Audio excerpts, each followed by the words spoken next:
paguro ng in-effortan na setup natin. Flip up mag-iay, unang beses na kami.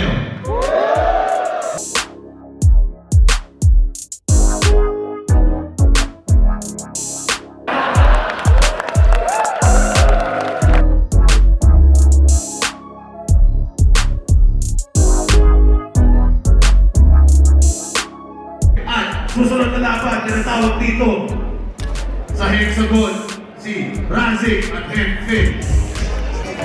Razik nga pala, Pasig City represent para sa inyo. Hempfin naman, Pataka na 13 represent para sa inyo.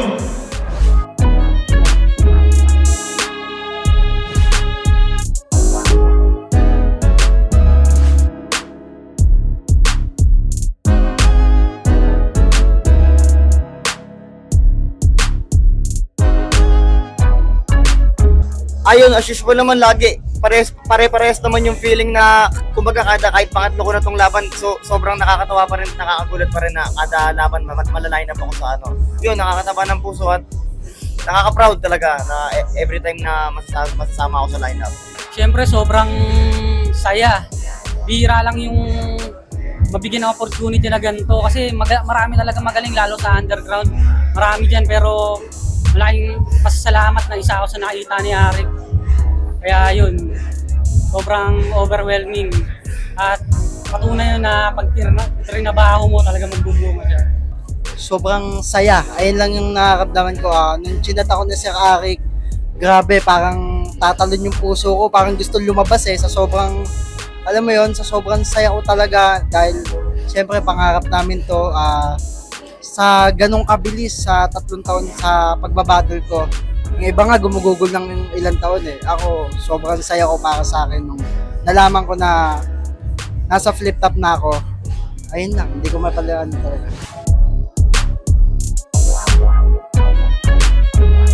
Tinatawag dito sa Hexagon natin, Tulala at K-Crew. Si Tulala nga pala, Imos at Dasma represent para sa inyo. At K-Crew naman, galing pa Las Piñas para sa inyo.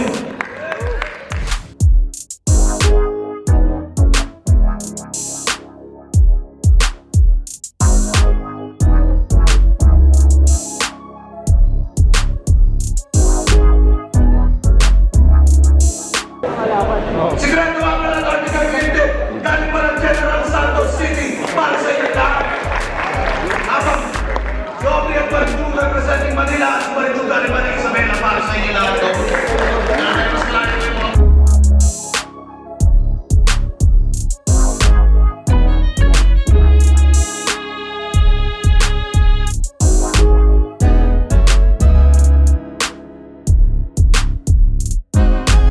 Siyempre masaya kasi nung 1 minutes 2 pa lang 1 minutes to zone 2 doon siyempre ang laki ng dapa ako doon. Di ko nga din ine-expect na nabibigyan pa ako ulit ng isa pang chance din. Binigyan pa ako ng isang pagkakataon pa ni boss na makapasa sa 1 minutes 3. Lalo ngayon siyempre sobrang saya ko kasi siyempre tournament tapos 2-4-2 agad. Yun, masaya. Napakasiyang feeling nung nalaman ko napasok ako sa flip top kasi actually before ng POI na to dapat nag-submit ako ng pyesa ko, dapat Basco sila Castillo, pero that time wala pa akong experience sa battle talaga, nag-try lang ako magpasa. Nakapasa ako kaso di ako naka-try out sa Cebu dahil that time estudyante pa ako, kaya nung nalaman kong may POI ulit, tinry ko talaga yung best ko, binigay ko yung best ko na mapasali dito. So yun, napakasarap sa feeling nang malaman ko nakapasa ako.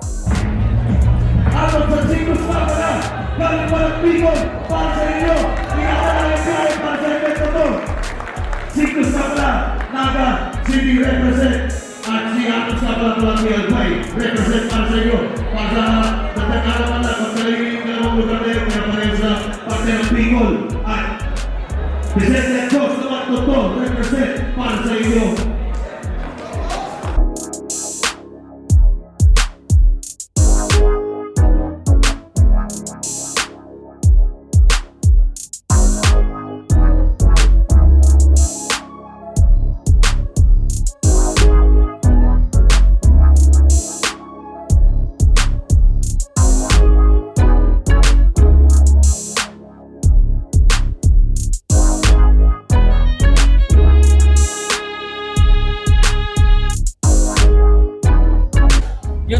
syempre lalo ganyan baguhan, yung kaba, minsan talaga hindi mo maiiwasan eh.